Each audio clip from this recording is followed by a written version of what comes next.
Ryan bang iniwan sa ere ng kanyang girlfriend mukhang hindi napapakasalan? Ang hirap konektahin ang balita sa biggest wedding of the year ngayong matatapos ang taon na 2024 dahil may ikakasal pa na bigating artista ngayon. Nabulabog ang social media sa ibinahagi ng showbiz vlogger manager na si OG Diaz.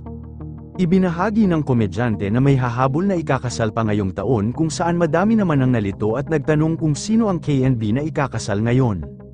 Si KNB ang ikakasal umano raw ngayong taon, madaming napaisip kung sino ito. May mga nagsabi na ang K ay si Hayden Ko at ang B naman ay si Dr. Vicky Bello.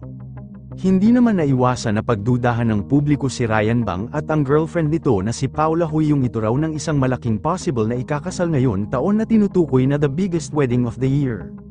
Sino naman ang kumakalat sa viral video na iniwan ng babae ang lalaki sa kanilang wedding? Hindi po si KNB ito dahil part po ito ng isang TV commercial ng isang sikat na brand. May say naman si OG Diaz sa balitang pag-iwan ng babae sa kanyang fiancé sa wedding. Sana all.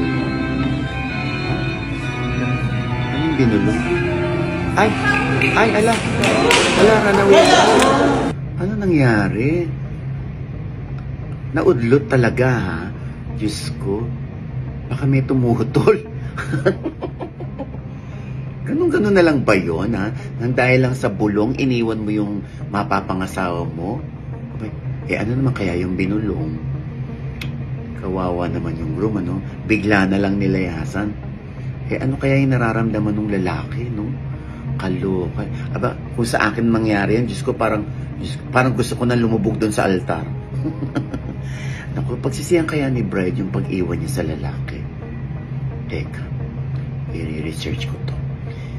Para kay Pat, naging patron ako ng mga marites kung hindi ko aalamin ang buong detalye dito. Wait lang, hintayin niyo ako, ha?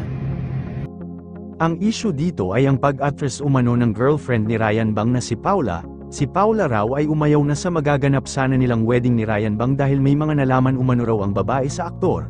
Ngunit hindi pa malinaw kung matutuloy ang kanilang wedding ngayon taon. Yun lamang po. Ano ang masasabi mo sa balitang ito? Comment mo sa ibaba. Huwag kakalimutan i-like ang video na ito. Maraming salamat po sa panonood.